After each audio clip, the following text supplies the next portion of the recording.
Have you ever asked yourself what you are truly chasing in this lifetime? Is it wealth? Is it power? Is it recognition? Is it status? We spend decades working tirelessly for these things. Yet in the end, none of them follow us when we leave this world. So what truly belongs to us? Welcome back, my friends. This channel is a space where we reflect on timeless truths and rediscover the real treasures of life. Today we are going to explore a truth that echoes through centuries when your final day comes. The only things you carry forward are the seeds of kindness you planted and the virtue you cultivated. Think about it. The money in your account, the house you live in, the car you drive, the titles and accolades you collect, all of these dissolve the moment you take your last breath. They become stories told by others, assets divided among relatives, names printed on papers that quickly fade. What remains is not material. What remains is the invisible imprint of who you were. The kindness you gave, the virtue you lived by, the lives you touched, these endure, ripple, and echo long after your departure. There is a proverb that says, "A family that accumulates goodness will always have blessings. A family that accumulates harm will always face misfortune." This is not superstition. It reflects an eternal law of cause and effect. Every good act you perform lays the foundation for blessings in your life and in the lives of those who come after you. Every selfish or cruel act plants a seed of suffering.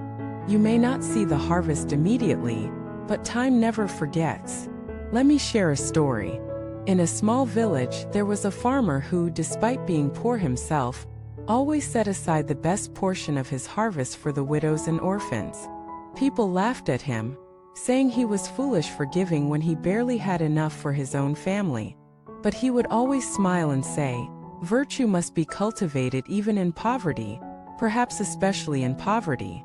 Years later, when floods swept through the region, his land was mysteriously spared. Even more, his children, when they left the village, always encountered help at critical times. Neighbors would say, "This is the blessing of their father's virtue." Indeed, what he gave away returned to him multiplied, not just in his life, but in the safety of his descendants. Now let us reflect on why so many chase after wealth, power, or fame with such intensity. Because we are taught to believe these are the marks of success. But when you reach the end of the road, can you truly say your money comforts you? Can the titles you held whisper to you in the night? Can your possessions follow you into the silence beyond? No. The only comfort you will have is the knowledge of how you lived. Did you live kindly? Did you forgive? Did you contribute more than you consumed? Did you sow virtue into the world around you?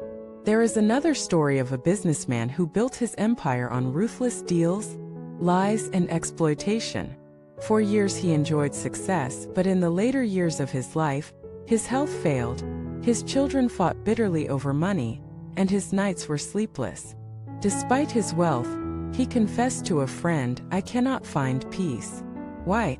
Because deep inside, he knew he had lived without virtue.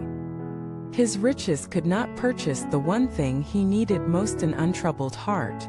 Contrast this with an elderly woman I once met, who had lived a life of quiet service. She was never rich.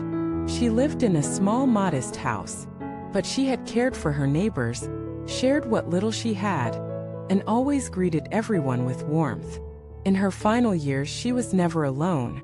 People came to cook for her, sit by her bed, and hold her hand. She left this world surrounded by love, leaving behind not possessions, but a legacy of kindness that generations remembered. Which life would you rather live? Virtue gives you something no bank can hold, true security.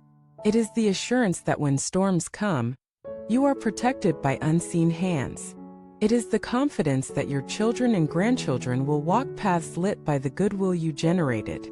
It is the quiet strength of knowing you lived rightly, even if you lived simply. And here is the truth that many resist. You do not need extraordinary wealth or power to accumulate virtue. You only need awareness in the smallest acts. Choosing not to gossip when you could harm someone's reputation. Choosing to speak gently instead of harshly. Choosing to forgive when you could retaliate. Choosing to lend a hand when you could look away. Each choice is like dropping a seed into the soil of destiny. These seeds grow silently, shaping the unseen architecture of your life. Perhaps you doubt this. Perhaps you look around and see those who are selfish and cruel appearing to thrive. But do not be deceived by appearances.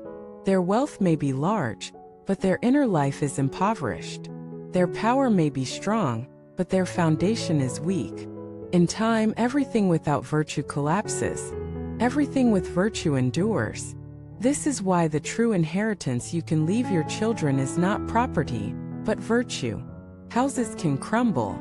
Money can be squandered. But a legacy of kindness ensures that even when your descendants face hardship, invisible doors will open for them.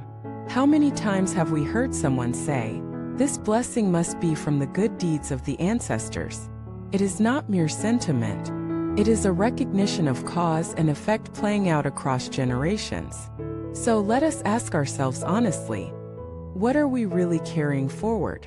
When we depart, will we leave behind just assets and possessions? Or will we leave behind ripples of kindness that continue to nourish the world? Now, my friends, I want you to reflect. What seeds are you planting today? Are you chasing achievements that dissolve with time? Or are you building treasures that eternity cannot erase? Remember this. When your final day arrives, your titles and possessions will vanish. But your virtue, your kindness, your goodness, these will remain with you and ripple outward endlessly. As we close this conversation, I want to invite you to share your stories. Have you seen examples of kindness and virtue changing a family's destiny? Have you experienced blessings that you know came from good deeds you or your loved ones once did? Leave your reflections in the comments. They may inspire someone else who is struggling to see the point of living kindly in a harsh world. If today's message spoke to you, please subscribe to this channel, like this video, and share it with others. Together, we can keep spreading the truth that what truly matters is not what you take, but what you give. Thank you for watching this video. Until next time, live with kindness, accumulate virtue, and trust that these are the only treasures that follow you beyond this life.